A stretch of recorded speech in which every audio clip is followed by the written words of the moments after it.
రావణాసురుడు చూస్తే భయపడలేదా? అతను అనేక మంది లోకమంతా రావణాసురుడు అంటే భయంతో గలగలలాడిపోతుంటే అతనంటే నీకు కొంచెమైనా భయం లేదుగా, ఎలా ఉండగలిగేవాలాగా అని అడుగుతుంది. అంటే ఒక పక్క నుంచి చూడండి, అంటే ద్వైతీభావం, ఆందోళన కలిగినటువంటి ద్వైతీభావం, ఒకటి బుద్ధివాచకం, ఒకటి సందేహాత్మకం. అండి ఏమంటుంది? ఒక పక్క నుంచి రాక్షసులు మీ మీద దాడి చేస్తారేమో అనుకుంటుంది, ఒక పక్క నుంచి నీకు అసలు తొట్టుపడకుండా ఇంత ప్రాణానికి తెగించిన అవకాశం వచ్చామంటే చాలా సంతోషంగా ఉంటుంది. ఇంతవరకు ఎవరూ చేయలేని కార్యం నువ్వు సాధించామని ఆవిడ అనేక రకాలుగా ప్రశంసిస్తుంది. కాబట్టి ఇంకా అప్పుడు హనుమ ఆమెను ఊరడగా చేస్తూ ఒక మాట అన్నాడు. ఏమంటే సచీదేవి పురంధరుడు అంటే ఇంద్రుడి భార్య అయినటువంటి సచీదేవి ఒకసారి అపహరణ పోయింది. ఏ విధంగా పోయింది? అపహరణ పోయింది. ఎవరి ద్వారా అంటే చాలా ఆశ్చర్యంగా ఏంటంటే హిరణ్యకశిపుడికి కుమారుడు ఉన్నాడు, పేరు ప్రహ్లాదు. అందరికీ తెలిసింది. కానీ హిరణ్యకశిపుడికి ఒక్కడి కాదు కొడుకు, మందు కొడుకు. వాళ్ళు ఎవరెవరంటే అనుకులాదుడు, సంహ్లాదుడు, కులాదుడు, ప్రహ్లాదుడు. అందులో ప్రహ్లాదు దాంట్లో మనకు తెలిసింది. ఇందులో అనుకులాదుడు అనేటువంటి కూడా ముఖ్యవాడు. కాబట్టి అతడు ఈ ఇంద్రుడి భార్య అయినటువంటి సచీదేవి కట్టేశాడు. కట్టేసి ఆమెను అపహరించుకుపోయాడు. ఎలాగ అపహరించుకుపోయాడు అంటే సచీదేవి తల్లి అయినటువంటి పులోముడు అనేటటువంటి రాక్షసుల యొక్క అనుమతితో తీసుకెళ్ళిపోయాడు. చూడండి ఆశ్చర్యం. అప్పుడు పురంధరుడు అంటే ఇంద్రుడు అనేక రకాలుగా వెతుక్కున్నాడు. కానీ సచీదేవి ఎక్కడ ఉందో తెలుసుకోగలిగాడు కాబట్టి సచీదేవి తిరిగి పొందగలిగాడు. కానీ అమ్మ, ఇంతవరకు శ్రీరామచంద్రమూర్తికి నీ జాడ తెలియలేదు కాబట్టి ఇప్పుడు రాలేదు. లేదంటే ఆగిపోయాడు. ఈ వాడికి ఇప్పుడు ససైన్యంగా ఇక్కడ వచ్చేసి ఉంటారు. ఇప్పుడు అదే జరగబోతుంది. ససైన్యంగా ఎవరెవరైతే అంటే ఎన్ని రకాలైనటువంటి బంధుకాలు, వానరాలు, బంధుకాలు, చింపాంజీ ఎన్ని రకాలు ఉన్నాయో అన్ని రకాలైనటువంటి సైన్యంతో సుగ్రీవుడిని వెంటబెట్టుకుని శ్రీరామచంద్రమూర్తి అనతికాలంలోనే ఇక్కడికి వచ్చి రావణ సంహారం చేసి ఇల్లు తీసుకుని వెళ్తాడు. ఇది తథ్యము అని అనేక రకాలుగా హనుమ ఆమెను ఊరడిగా చేస్తున్నాడు. ఏమండి ఆ తర్వాత సీతాదేవికి హనుమకి జరిగినటువంటి సంవాదంలో అనేకమైనటువంటి రహస్యాలు ఉంటాయి. అక్కడ ఒక మాట ఉంటుంది, ఈ విధి ఎవరికైనా కూడా దాటరాలేదు. ఎవరు కూడా ఈ విధిని దాటలేదు. చూడు, దానికి మేము ముగ్గురు నీకు ప్రత్యక్ష ఉదాహరణ. ఒకటి నేను, నాది భ్రాంతి. ఏమండి ఆ తర్వాత నా మీద మోహన్ రాముడికి, ఏమండి నాకు లక్ష్మణస్వామి మీద కోపం. ఈ మూడింటి కారణంగా రావణాసురుడు బాధపడి నేను అక్కపట్టంలో ఉండవలసి వచ్చింది అని తను చేసినటువంటి అనాలోచితమైనటువంటి పనికి బాధపడింది.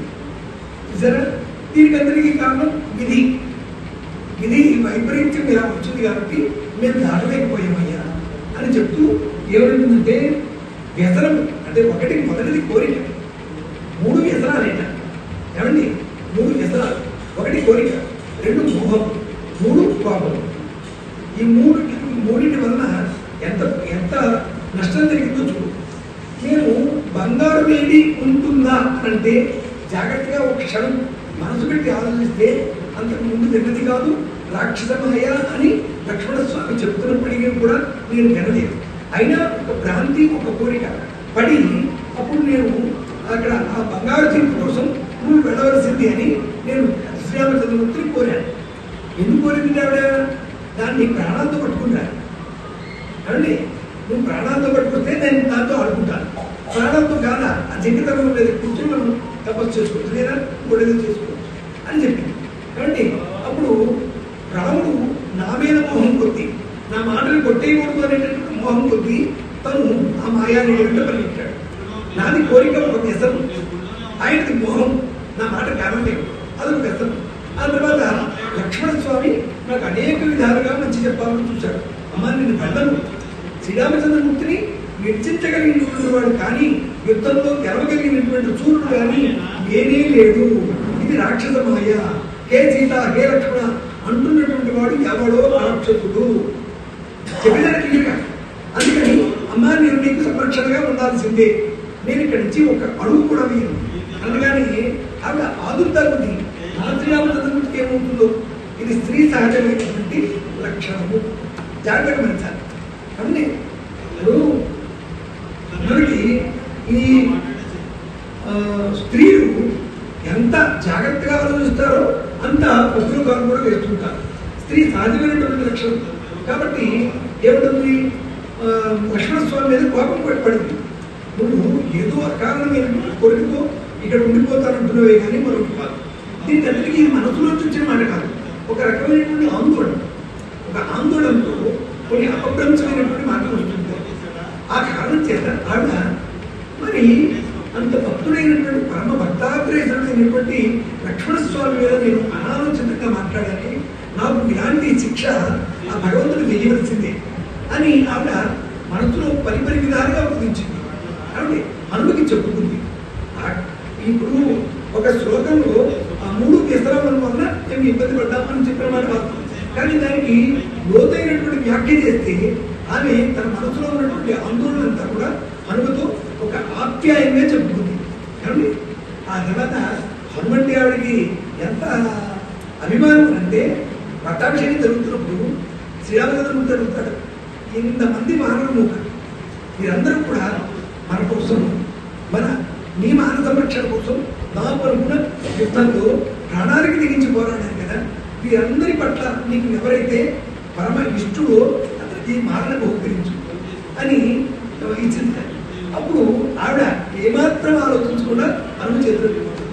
కారణం ఏమిటి, అంత కష్టమైనటువంటి స్థితిలో ప్రాణానికి తెగించి దుష్కరమైనటువంటి నిష్ప్రతిబంధమైనటువంటి సముద్రాన్ని అనుమనేటటువంటి కార్యక్రమాన్ని చేసి అక్కడికి వచ్చి తన బాధని, తన శోకాన్ని ఆర్పించిన వాడు హనుమ కాబట్టి ఆయన చేతిలో ఆ నగ పెట్టింది. దాన్ని ఆయన పగలబడి చూశాడు, అందులో రాముడు కనబడలేదు. ఇదంతా కూడా మళ్ళీ అంతబాధించినటువంటి నమ్మకం. ఆ బహుకరణ మంత్రం మాత్రం ఒక ఈ తర్వాత కవులు ఏం చేస్తారంటే ఒక చిన్న ఈడు దొరికితే దాన్ని పట్టుకుని అమ్ముతారు కథలు, అంతే కదా. కాబట్టి సాధ్యమైనంత వరకు మూలాన్ని మూలంలాగా చెప్పాలి, ఆ తర్వాత మూలం నుంచి వచ్చినటువంటి కథల్ని కథలు అని కూడా చెప్పాలి. ఏమండి ఆ విధంగా ఏమండి భక్తదేవ అక్కడ మళ్ళీ ఇంకో మాట చెప్పుకుంది. 10 మాసాలు అయిపోయాయి, ఇంకా 2 మాసాలే ఉన్నాయి. కానీ హనుమ 2 మాసాలు ఉన్నాయి కదా అని ఆలస్యం చేసేవేమో కాదు, 1 మాసమే. 2 మాసాలు ఉన్నాయన్నమాట, కానీ నేను 1 మాసం ఇస్తున్నాను. 1 మాసం లోపల శ్రీరామచంద్రమూర్తి ఇక్కడికి రాకపోతే నేను బ్రతికి ఉండడం కలదా అని చెప్పేసి బహుమాసం ఏమిటి ఏమండి. ఆ తర్వాత శ్రీరామచంద్రమూర్తి గుణగణాన్ని ఆవిడ అనేక మార్లు పొగుడుతూనే ఉంది. అదేమిటంటే ఆయనలో ఏమేమి లక్షణాలు ఉన్నాయని చెప్తారు. ఇక్కడ శ్రీరామచంద్రమూర్తి యొక్క గుణగణాన్ని కీర్తించాలి అని అంటే రామాయణంలో మొట్టమొదటి సర్గ అయినటువంటి సంక్షేమ రామాయణంలో, సంక్షేమ రామాయణము అనేటటువంటి సర్గలో మొట్టమొదటి నారద మహర్షి ఎప్పుడైతే వాల్మీకి మహర్షి యొక్క ఆశ్రమానికి వస్తారో అక్కడ వాల్మీకి మహర్షి ఒక ప్రశ్న అడుగుతారు. ఏమిటి అడుగుతారు, పూర్వస్మిన్ సాంప్రతంలోకే ప్రభాన్ కచ్చవీర్యవాన్ ధర్మజ్ఞ కృతజ్ఞ సత్యవాక్యో దృఢకృత చారిత్రేణ చకోయుక్త సర్వభూతేషు పోహిత కసి విభ్యతి దేవాశ్చ జాతరోషస్య సంయుగే ధర్మజ్ఞ. ఆయన ధర్మజ్ఞుడు. జ్ఞా శబ్దం ఏమిటి, జ్ఞా అంటే తెలుసుకుంటాడు, తెలుసుకొని గుర్తెట్టుకోడు. కృతజ్ఞుడు అంటాం, ఆయనకి మనం చేసినటువంటి మంచి పని ఆయన గుర్తుంచుకున్నాడు కాబట్టి ఆయన కృతజ్ఞుడు. అంటే చేసిన మంచి పని గుర్తుంచుకున్నాడు, కృతజ్ఞుడు. కాబట్టి కృతజ్ఞుడు దూరంగా తొలగించేవాడు, మాట కొట్టేసేవాడు. ఆయన ఏదైతే మంచి పని చేశారో దాన్ని నిర్లక్ష్యం చేసేవాడు కృతజ్ఞుడు. కాబట్టి ఇప్పుడు ధర్మజ్ఞ కృతజ్ఞ సత్యవాక్యం దృఢవ్రత. సత్యవాక్యం అని అంటే ఆయన ఒక మాట మాట్లాడాడంటే ఎప్పుడు సత్యమే. దృఢవ్రత ఒక వ్రతాన్ని ఏదైతే ఒక వ్రతాన్ని ఆయన పట్టుకున్నాడో, వ్రతము అంటే స్థిరంగా చేసేదాన్ని వ్రతము అని అంటారు. ఏమండి నియమబద్ధంగా చేసేటటువంటి పని వ్రతం అని అంటారు. ఆయన ఎవరెవరికైతే పట్టాభిషేకం చేయాలనుకున్నాడో ముందుగానే చేసేస్తున్నాడు కదా, దాన్ని వ్రత నియమము అంటారు. ఏమండి కాబట్టి సత్యవాక్యం దృఢవ్రత. చారిత్రేణ చకోయుక్త, చరిత్ర మంచి చరిత్ర కలిగినటువంటి వాడు, అంత మంచి చరిత్ర కలిగినటువంటి వాడు కాబట్టే రామాయణం ఈనాటికి చెప్పుకుంటున్నాడు. లోకేష్ రామాయణ కథ లోకేష్ ప్రదర్శించేది ఈ లోకంలో ప్రచారం జరుగుతూనే ఉంటుంది. ఇక్కడ మాత్రమే కాదు, అనేక దిక్కుల రామాయణ కథ నడుస్తూనే ఉంటుంది. కాబట్టి ఆవిడ ఏమిటేమిటి అడుగుతుంది? ఉత్సాహము, పౌరుషము, సత్వము, ఏమండి ఆ తర్వాత కృతజ్ఞత, విక్రమము, ఆ తర్వాత ప్రభావము, ఇవన్నీ శ్రీరామచంద్రమూర్తిలో గుర్తగా పోసుకున్నాయ్యా అని ఆవిడ గుర్తు చేసుకుంటుంది. అలాంటి శ్రీరామచంద్రమూర్తి నన్ను రక్షించడానికి ఇంకా రాడేమి అడుగుతుంది. కాబట్టి ఆ తర్వాత శ్రీరామచంద్రమూర్తి నీ కోసం అంతలా పరితపిస్తున్నాడు కాబట్టి, అమ్మ నీ బాధని నేను చూడలేకపోతున్నాను, నేను నా కార్యాన్ని పెంచుతాను, నా భుజం మీద కూర్చోతల్లి. ఒక అగ్నిదేవుడు దేవతలకు ఏ విధంగా అయితే అగ్నిభాగాలు అలా చేరుస్తాడో అలాగే నేను శ్రీరామచంద్రమూర్తికి చేరుస్తాను అని చెప్తున్నాడు. ఎంత అద్భుతమో చూడండి. ఏమండి ఇప్పుడు హవ్యభాగాలు దేవతలకి చేర్చడం అని అంటే దాని మీద మళ్ళీ పూలంత విషయం ఉంది. ఆయన్ని మనం అగ్నిదేవుని ఏమంటాము? హవ్యవాహనుడు. హవ్యము అనంటే మండినది, కాలినది. హుతవాహనుడు, హుతము అంటే కూడా మండినది, కాలినది. కాలిన వాటిని తీసుకెళ్తారట. కాలి వాటిని తీసుకెళ్ళడం కాదు, ఆ కాలి రూపంలో ఉన్నటువంటి ఆవిర్భాగాన్ని తీసుకెళ్తారు. అగ్నిముఖంగా దేవత తీసుకెళ్తారు. అందుకే అగ్నిముఖ వై దేవత అని అంటుంది ఈ శాస్త్రం. అంటే అగ్నిదేవుడు ఈ హవ్యభాగాన్ని ఏ విధంగా అయితే దీనికి అప్పగిస్తాడో ఆ విధంగా నిన్ను చాలా క్షేమంగా అప్పగిస్తాను తల్లి అని అంటున్నాడు. ఏమండి ఆ తర్వాత ఆవిడ అనేకమైనటువంటి సందేహాలు చూపించిందని చెప్పుకున్నాం కదా, ఇందాకే చెప్పుకున్నాం. నువ్వు అంత విపులమైనటువంటి శరీరం దాచినప్పటికీ కూడా అలా జరుగుతుందేమో శంక. ఏమండి ఇదంతా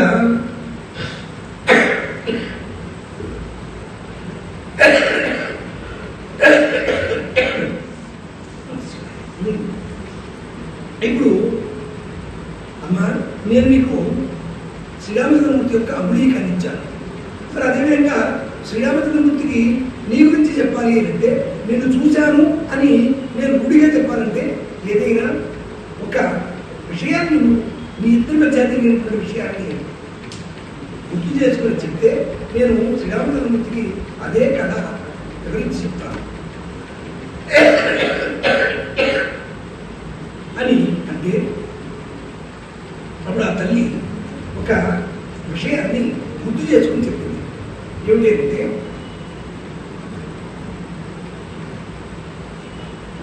ఏమండి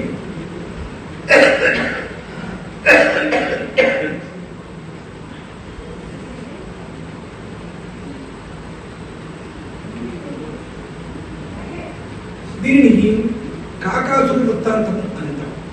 ఏంటంటే శ్రీరామచంద్రమూర్తికి తను చెబుతున్నట్టుగా హనుమతో చెప్తాను. అంటే ఇక్కడ హనుమ ఉన్నాడు, కానీ సీతాదేవి శ్రీరామచంద్రమూర్తితో స్వయంగా మాట్లాడుతుంది.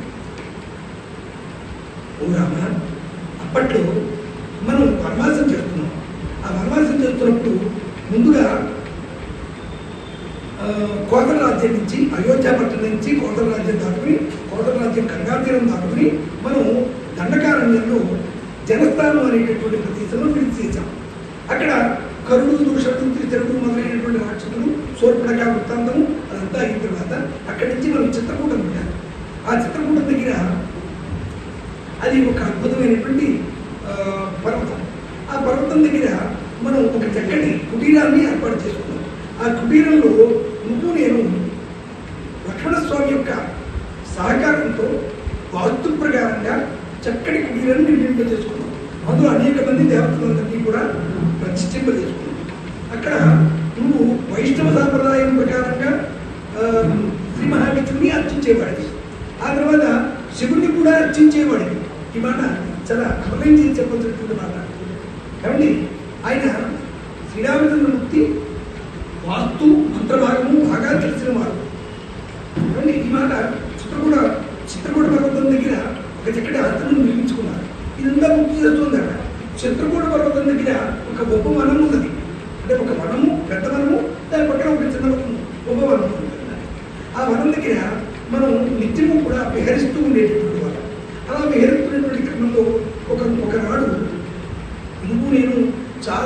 యాగ్యానికి వెళ్ళాం. అప్పుడు నేను బాగా అలసిపోయి ఉన్నాను. ఎప్పుడు నేను విశ్రమిద్దామా అని ఆలోచిస్తూ ఉన్నాను. ఈలోగా నా దగ్గరికి ఒక కాకి వచ్చింది. ఆ కాకి వచ్చి నన్ను నా రొమ్ము భాగం దగ్గర మాంసం ముద్ద తినాలన్న ఉద్దేశంతో ఏమో అది పొడుస్తున్నప్పుడు నేను నా జారిపోతున్నటువంటి వడ్డానాన్ని సరి చేసుకుంటూ, తర్వాత జారిపోతున్నటువంటి చీరకొమ్మును కూడా సరి చేసుకుంటూ ఆ కాకిని తరడానికి నానా తంటాలు పడుతున్నాను. అప్పుడు అదంతా నువ్వు చూసి నన్ను హేళన చేశావు, అంటే హేళన చేశావు. అయితే ఆ మట్టి బెడ్డతో నేను ఆ కాకిని ఎదిరించడానికి ప్రయత్నం చేస్తుంటే అది మళ్ళీ వస్తుంది. అయితే నేను అలసిపోయి నీ ఒళ్ళో చాలాసేపు పడుకున్నాను. ఆ తర్వాత నేను పడుకుని లేచిన తర్వాత నువ్వు కూడా అలసిపోయినటువంటి కారణం చేత నువ్వు నా ఒళ్ళో విశ్రమిస్తూ పడుకున్నావు. ఆ సమయంలో ఆ కాకి మళ్ళీ వచ్చి నా హృదయ స్థానం దగ్గర అది పొడుస్తూ నన్ను రక్తసిక్తమయ్యేంత గాయం చేసింది. ఆ రక్తం వలన నా ఒళ్ళో పడుతున్నటువంటి నీవు నిద్రలేచావు. లేచి ఒకసారి ఇలాంటి నీ పట్ల ఇంత అపరాధం చేసినటువంటి దూర్తులు ఎవరు అని చుట్టూరా పరిగెస్తే అక్కడ కాకి కనబడింది. ఆ కాకి వాయువేగ మనోవేగాలతో కలిగినటువంటిది. ఎందుకనంటే ఆ కాకి సామాన్యమైనటువంటి కాకి కాదు, ఇంద్రుడు కుమారుడైనటువంటి జయంతుడు. ఏమండి, ఆ జయంతుడికి గర్భభంగం జరగవలసినటువంటి ఒక శాపం ఉన్నది. అందువల్ల అతడు ఈ సీతాదేవి పట్ల అలాంటి కృత్యం చేస్తున్నాడు. అప్పుడు నువ్వు కృత్యుడైపోయి ఆ కాకి మీదకి ఒక గడ్డి పరకడి, ఏమండి, ఒక గడ్డి పరక అని కొన్ని చోట్ల ఉంటుంది. అది ఆస్తరణం నుంచి ఒక దర్భంపవల్ని తీసి అని ఒక అర్థం అవుతుంది. ఏమండి, వాస్తవానికి మూలంలో ఉన్నది ఏమిటి? గడ్డి పరక కాదు. గడ్డి పరకని మానవులా ప్రయోగించి అని కొన్ని చోట్ల ఉన్నది ఇది కాదు. ఇక్కడ ఆస్తరణం నుండి దర్భపుడకను తీసి దాన్ని బ్రహ్మాస్త్రముగా ఆమంత్రించి, ఇందాక మనం చెప్పుకున్నాం కదా, అస్త్రము శస్త్రము. ఆయన బాణం వేయలే, అస్త్రమే వేశాడు. బ్రహ్మాస్త్రాన్ని సంధిస్తే ఆ బ్రహ్మాస్త్రం ఆ కాకిని వెంటబెట్టి అన్ని లోకాలు తిరుగుతున్నది. ఆ కాకి ఆశ్రయం ఇవ్వగలిగినటువంటి సమర్థుడే లోకంలో లేకుండా పోయాడు. కాబట్టి తిరిగి మళ్ళీ వచ్చి అది శ్రీరామచంద్రుడి పాదాలను పెడితే నువ్వు కరుణా హృదయాంతరమైనటువంటి నీవు ఆ కాకిని క్షమించి వదిలిపెట్టావు. క్షమిస్తూ ఒక మాట ఉన్నావు, ఏమిటి అంటే, నేను ఈ బ్రహ్మాంతం తినేపోవడానికి వీల్లేదు, కాబట్టి నువ్వు దీన్ని మరల్చాలంటే ఏం చేస్తే ఆలోచిస్తే బాగుంటుందో నువ్వే చెప్పారంటే, అలాంటిది ఒక అవయవ లోపం చేసినట్టయితే మరణింపజేసినట్లే, వధించినట్లే లెక్క కాబట్టి నా కుడి కన్నుని ఆ బ్రహ్మాంతానికి తీసేది అని ఆ కాకి నిన్ను కోరింది. అప్పుడు తన కుడి కన్నుని సమర్పించినటువంటి కాకి ఆ తర్వాత లోకంలో గుడ్డి కాపులుగా, ఒంటిగంటి కాపులుగా లోకంలో ప్రచారమయ్యాయి. ఇది ఈ కథ రామ నేను నీకే చెప్తున్నాను అని చెప్పి, అమ్మ ఈ కథ శ్రీరామచంద్రుడికి నాకు తప్ప మరి మీరెవ్వరికీ తెలియదు, కాకాసుడు ఎవరికి చెప్పు, ఏమండి. కాబట్టి ఈ విషయాన్ని నువ్వు శ్రీరామచంద్రమూర్తికి నివేదించు అని అంటూ ఒక కాకి మీద బ్రహ్మాస్త్రం ప్రయోగించాలే, నన్ను గాయం చేసినందుకే కోప్పడి ఒక బ్రహ్మాస్త్రాన్ని ప్రయోగించాలే శ్రీరామచంద్రమూర్తి. అలాంటి శ్రీరామచంద్రమూర్తి నేను 10 మాసాలుగా అనేకమైనటువంటి బాధలు పడుతూ ఇక్కడ ఉంటే నా మీద ఎందుకు చూపించడు అని నాకు ఆక్రోశంగా ఉంది. అప్పుడు మళ్ళీ మొదలుపెట్టాడు హనుమ. ఏమిటంటే, అమ్మ ఆ సతీదేవిని అంకురాలు అనేటటువంటి హిరణ్యకశిపుడి కుమారుడు అపహరించుకుని తీసుకువెళ్ళిపోయినప్పుడు అతని జాగ్రత్త ఆ సతీదేవి యొక్క జాగ్రత్త తెలిసింది కాబట్టి ఇంద్రుడు తెచ్చుకోగలిగాడు. ఇప్పుడు శ్రీరామచంద్రమూర్తికి మీ జాగ్రత్త తెలియడం కోసం ఇంతకాలం పట్టింది, అది తప్ప వేరే మార్గం లేదమ్మా. కాబట్టి అనతి కాలంలోనే మీకు అన్ని శుభములు కాక అని చెప్పి ఆ తర్వాత ఆ తల్లి ఇచ్చినటువంటి చూడమని తీసుకొని మళ్ళీ బయలుదేరి బయటకు వచ్చాడో లేదో ఆయనకి ఒక చిలిపి ఆలోచన మనసులో తెలిసింది. ఏమిటో చిలిపి ఆలోచన అంటే,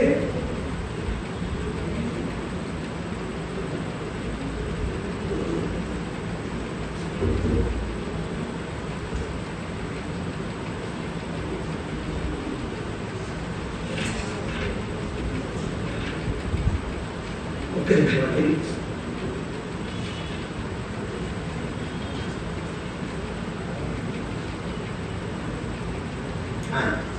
ఈ సందర్భంలోనే హనుమాన్ ఎంత వెలిగ సంపన్నుడు కూడా మనం గమనించాలి.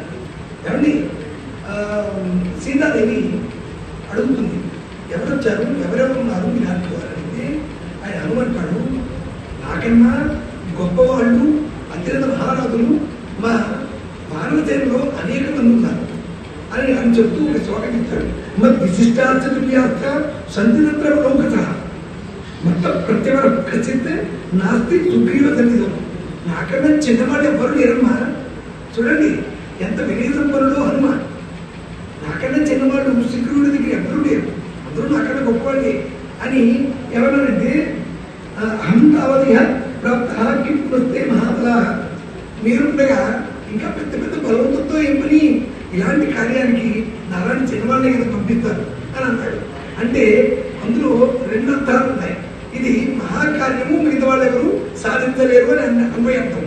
ఆ తర్వాత ఇంకా అనేక మంది మహామహావీరులు ఉన్నారు అని అక్కడ రావణపాంతమైనటువంటి లంకను చూస్తూ ఆయన అనుకుంటాడు, దీన్ని చూడడానికి కానీ ముట్టడించడం కానీ వారి కానీ సుగ్రీవుడు కానీ సుశేరుడు కానీ గంధమాదుడు కానీ అని కొందరి పేరు చెప్తాడు.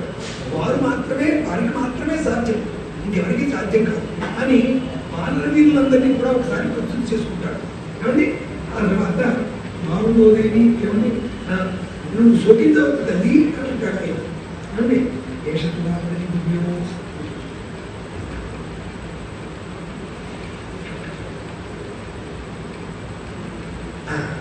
ఏమిటంటే అల్పశేషమిదం కార్యం దృష్టయ్యం అసితేక్షణ త్రీ ఉపాయాన్ అతిక్రమ్య చతుర్థ ఇహ దృశ్యతే. ఇప్పుడు ఎవరైనా సాధించడానికి 4 ఉపాయాలు ఉంటాయి. ఒకటి సామధాన భేద దండోపాయం. ఇక ఆ 4 మొదటి 3 తీసి లేదు దండోపాయం చేయాలి.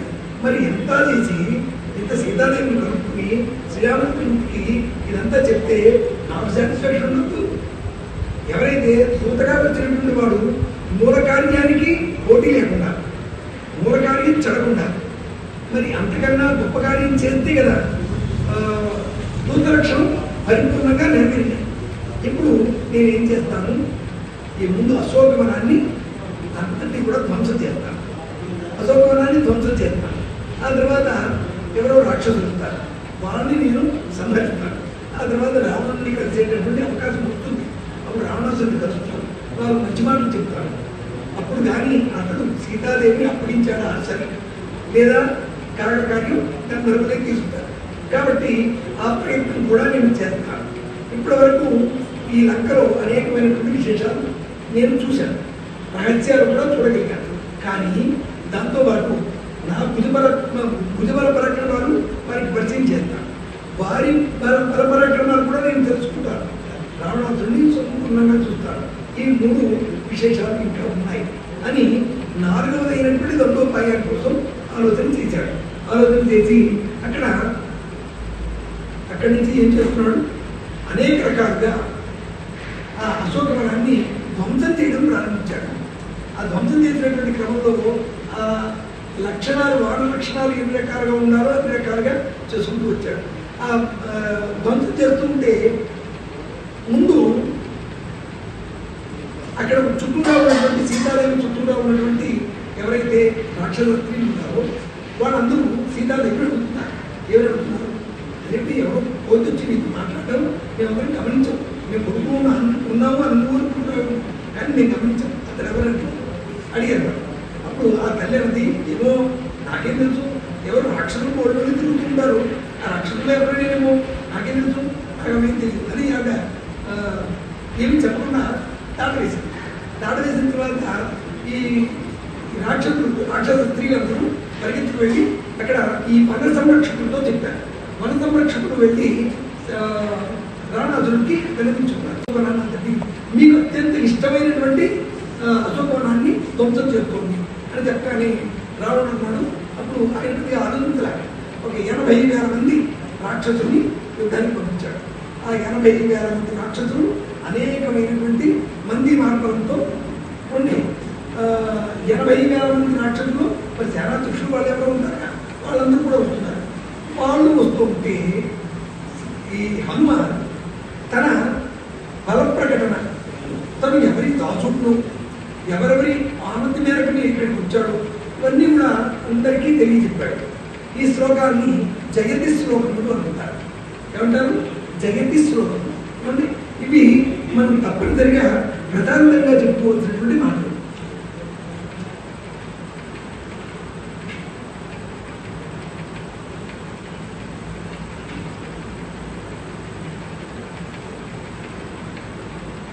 ఈ రాక్షసులందరూ ఎలా వస్తున్నారో తెలుసండి. అగ్నిలో పడడానికి ఈ కీటకాలు ఉంటాయి కదా, చుట్టూ తిరుగుతాయి.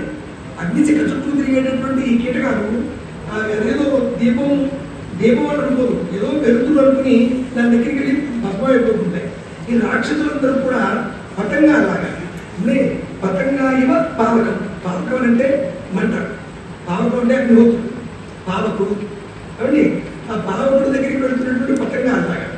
పతంగం అంటే రెక్కలు కలిగినటువంటి కీటకాలు వెళ్ళి అగ్నిలో మాడిపెడుతుంటే అలాగా ఈ రాక్షసులందరూ కూడా హనుమతో యుద్ధం చేయడానికి వచ్చి అగ్నిలో పడుతున్నటువంటి సమిధలాగా, అగ్నిలో పడుతున్నటువంటి మిడుగురు పురుగుల్లాగా అలాగా యుద్ధానికి వస్తున్నారు. ఆ వస్తున్నటువంటి క్రమంలో ఈయన తన ఉత్సాహాన్నంతటి కూడా చాటుతూ ఏమని చెప్తాడో చూడండి. జగత్యధిపలో రామో లక్ష్మణస్య మహాబల రాజా దహిత సుగ్రీవో రాఘవేణ అభిపాదిత. ఏమండి ఈ శ్లోకం మొట్టమొదటి శ్లోకం జాగ్రత్తగా మళ్ళీ గమనించండి. జగత్యధిపలో రామో లక్ష్మణస్య మహాబల రాజా దహిత సుగ్రీవో రాఘవేణ అభిపాదిత. అంటే రాఘవుని చేత అభిపాదించబడుతున్నటువంటి, విశేషంగా పాలించబడుతున్నటువంటి సుగ్రీవుడికి జయము కలుగుతారు. ఆ తర్వాత లక్ష్మణస్య మహాబల లక్ష్మణుడికి జయము కలుగుతారు. తర్వాత జగతి అతిబలో రాము అతిబలవంతుడైనటువంటి శ్రీరామచంద్రమూర్తికి జయము కలుగుతారు. జయము జయము జయము అంటూ చెప్పుకుంటూ వచ్చాడు. ఏమండి అందుకే వీటిని జయతి శ్లోకములు అంటారు. ఏమండి ఆ తర్వాత దాసోహం భూతలేంద్రస్య రామస్యాకృష్టకర్మణ హనుమాన్ చతుర్ సైన్యానం నిహంత మారుతాత్మజ. నేను మారుతాత్మజుడిని. మారుతి అంటే వాయుదేవుని యొక్క వరప్రసాదం వలన అంజనాదేవికి, కేసరికి, అంజనాదేవికి నేను జన్మించినటువంటి వాడు. ఆ తర్వాత ఏమంటే దాసోహం కోసలేంద్రస్య కోసలేంద్రుడైనటువంటి శ్రీరామచంద్రమూర్తికి నేను దాసుడను అని చెప్తున్నాడు. దాసోహం కోసలేంద్రస్య రామస్య అక్లిష్టకర్మణ అత్యంత క్లిష్టతరమైనటువంటి కర్మలు చేయగలిగినటువంటి శ్రీరామచంద్రమూర్తికి నేను బంధుని. ఏమండి కోసలేంద్రస్య రామస్య అక్లిష్టకర్మణ హనుమాన్ శత్రు సైన్యానం నిహంత మాంతాత్మజ. శత్రు సైన్యాలన్నింటినీ కూడా నిహతము చేయగలిగినటువంటి సమర్థుడను మారుతాత్మజుడు అని చెప్తున్నాడు. తర్వాత ఇంకో మాట అన్నాడు. రావణ సహస్రం మే యుద్ధే ప్రతిఫలం భవేత్. రావణ సహస్రం ఒకడు కాదు రావణుడు, 1000 మంది రావణులైనా నా ముందు ఏ మూలకి కొరకాలి. రావణ సహస్రం మే యుద్ధే యుద్ధమునందు ప్రతిఫలం భవేత్ నా భవేత్. నాతో సమానులు కారు. 1000 మంది రావణాసులైనా నాతో సమానులు కారు. ఇది అండర్లైన్ చేయదగినటువంటి హనుమ యొక్క పరాక్రమ విశేషం. ఆయన అమృతం మాట్లాడేటటువంటి వాడు కానే కాదు. ఏమండి ఆ తర్వాత రావణ సహస్రం మే యుద్ధే ప్రతిఫలం భవేత్ శిలావిస్తు ప్రహర్ష పాదవైస సహస్ర. మేము బాణముద్రం ఎలా యుద్ధం చేస్తున్నామో తెలుసా? శిలావిస్తు ప్రహర్ష రాళ్ళు ఎగరేసి కొడతాం, రాళ్ళు విసిరి కొడతాం. ఆ తర్వాత పాదపశ్చ సహస్రజ.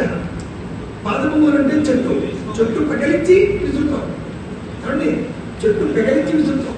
చెట్లతోనూ రాళ్లతోనే యుద్ధాలు చేస్తాం. మా నఖములే మా ఆయుధములు. సిద్ధదేవి కూడా జరుగుతుంది. వానరులకి ప్రధానమైనటువంటి ఆయుధాలు ఒళ్ళే కదా. అలాంటి ఒళ్ళు ఆయుధాలుగా కలిగినటువంటి వానరులకి సుగ్రీవుడు పంపిస్తానంటున్నాడా అని అడుగుతాడు. అదే కదమ్మా నేను చెప్పేదానంటాడు ఈయన. ఏమండి ఆవిడ ఆందోళన ఆగది. ఏమండి తర్వాత శిలావిస్తు ప్రహర్త పాదవైస అర్థయిత్వా పురీం లంకాం అభివాద్యమైంది సముద్రాద్దో విషయాన్ని విషదాం సర్వరక్షతాం. నేను సీతాదేవికి వందనం చేసి ఆవిడ చెప్పడానికి సంబోధించిందేమో కానీ ఈయన మాత్రం సంబోధించరా. అందుకే సీతాదేవి ఉంటుంది. అదేమిటయ్యా రావణుడికి కొంచెం కూడా భయం కానీ సంభ్రమం కానీ ఏదా అని అడుగుతారు. ఏమండి అలా చెప్పి ఇంకా ధైర్యంగా కూర్చున్నాడు. 80,000 మంది రాక్షసులు వచ్చారు, వారితో యుద్ధం జరుగుతోంది. ఆ యుద్ధంలో వారినందరినీ కూడా మసకీకృత రాక్షసాలు అన్నారుగా, దోమలు నడిపించినట్టు పుట్టుకారేస్తున్నాడు. ఆ తర్వాత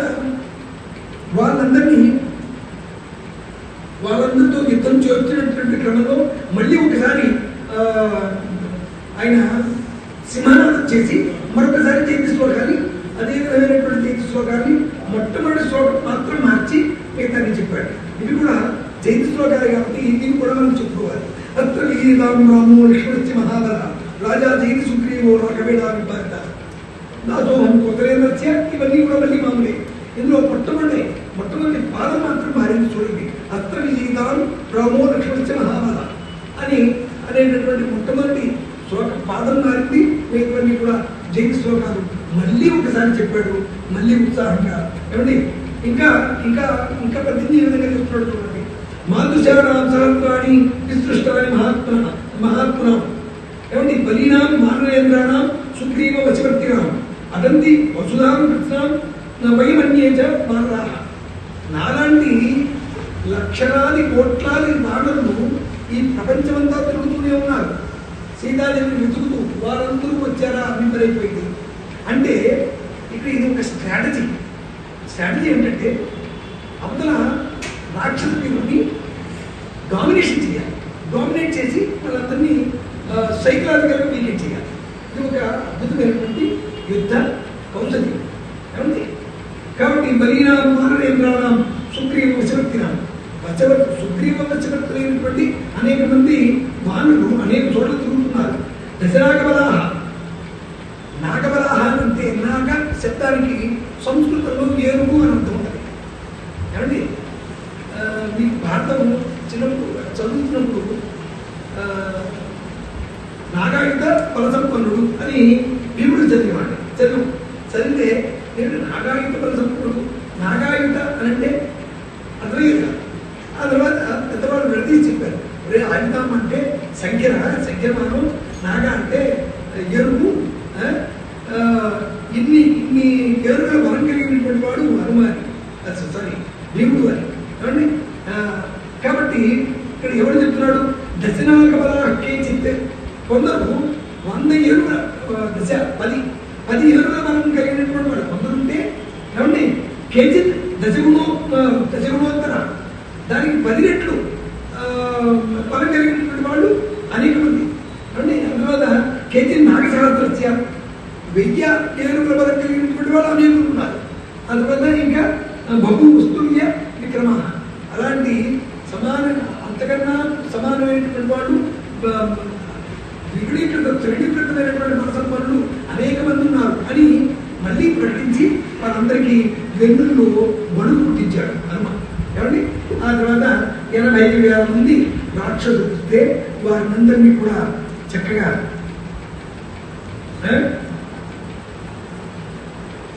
సంహరించి పారేశాడు. ఇక్కడ ఈ యుద్ధం జరిగేటటువంటి విధానాన్ని మనం అనేక రకాలుగా చెప్పుకుని కూడా ప్రయోజనం ఉంటుంది. కానీ సమయం అయితే అతీతం ఉంటుంది. ఆ తర్వాత ప్రహస్తపుత్రుడైనటువంటి జమ్ముమారి, ప్రహస్తుడు అని ముందే చెప్పుకున్నాం. మీరు జాగ్రత్తగా గమనిస్తే హనుమ ఈ రాక్షసుల యొక్క ఇళ్ళన్నీ కూడా వెతుకుతూ మొట్టమొదట ప్రహస్తుడి ఇల్లే వెతికాడు. అంటే ఆ ప్రహస్తుడి యొక్క కుమారుడైనటువంటి జమ్ముమారి, అతను కూడా తక్కువ పరాక్రమం కాదు. అతను యుద్ధానికి వచ్చాడు. అంటే 80,000 మంది రాక్షసులు సంహరించబడేటప్పటికి రావణాసుడికి ఒక చిన్న ఎదురుతుంది. అప్పుడు అందరినీ ఇక్కడ యుద్ధంలో జరుగుతున్నటువంటి విషయం ఎలా ఉంటుందంటే, ఒకసారి సభ తీరుస్తాడు. సభ తీర్చి ఎవరున్నారు ఇంకా ఎవరు వస్తారు అని అంటే ఎవరు అని కూడా అనక్కల, నేను వస్తానని అందరూ గంటపడుతుంటారు. నన్ను పంపించు వారితో నేను పోరాడతాను.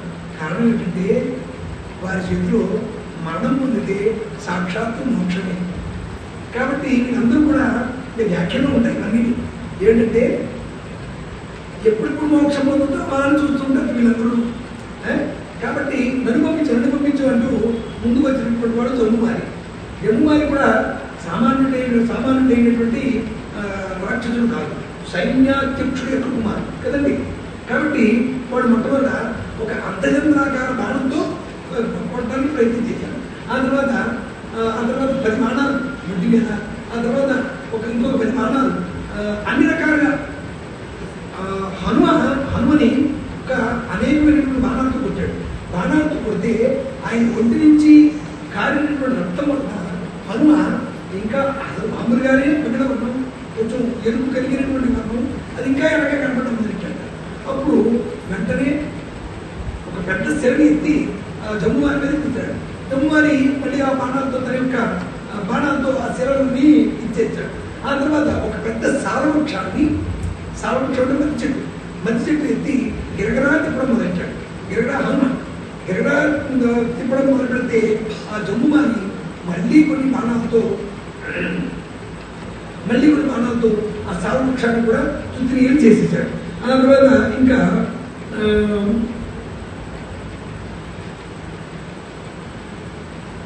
అప్పుడు ఆయన మరొక ఒక పరిఘాని, ఒక అస్త్రం ఉంటుంది, ఒక పరిఘాని, ఒక ఆయుధం ఉంటుంది. ఆ ఆయుధం తీసి ఎప్పుడైతే జమ్ముమాన్ని ఒక్క దెబ్బ కొట్టాడో దాంతో అతను తుక్కు అయిపోయాడు. ఆ తర్వాత జమ్ముమాలి అని మాట ఎక్కడ కనబడ్డా, అసలు జమ్ముమాలి పార్ట్స్ ఎక్కడ ఉన్నాయి అంటే ఇంక కనబడు. అంత ఆ జమ్ముమాలి ఆ విధంగా మరణించాడు. జమ్ముమాలి మరణంతో ఇంకా మరికొందరు రాక్షసులు, అనేక మంది రాక్షసులు, మంత్రి కుమారులు, వారందరూ 7 మంత్రుల కుమారులు వాళ్ళు కూడా వస్తారు ఏమండి. ఆ తర్వాత అనేక మంది రాక్షసులు కూడా అనుతో యుద్ధం చేయడానికి ఎప్పుడెప్పుడా అని తొందరపడుతున్నారు. మనం కూడా ఇవాళ ఇద్దరు కార్యక్రమాన్ని ముగించుకుని రేపటి కార్యక్రమం కోసం ఎదుర్కొందాం. స్వస్తి ప్రజాభ్య పరిపాలయంతాం న్యాయేన మార్గేణ బ్రహ్మగీతాః గోబ్రాహ్మణేభ్యः శుభమస్తు నిత్యం లోకాః సమస్తాః సుఖినో భవంతు. కాలే వర్షతు పర్జన్యః పృథివీ సస్యచారిణీ దేశోऽयं క్షోభరహిतो బ్రాహ్మణాः సంతు నిర్భయాः అపుత్రిణः పుత్రిణः సంతు పుత్రిణः సంతు పౌత్రిణः అధనాः స్వధనాः సంతు త్వం జీవ శరదాం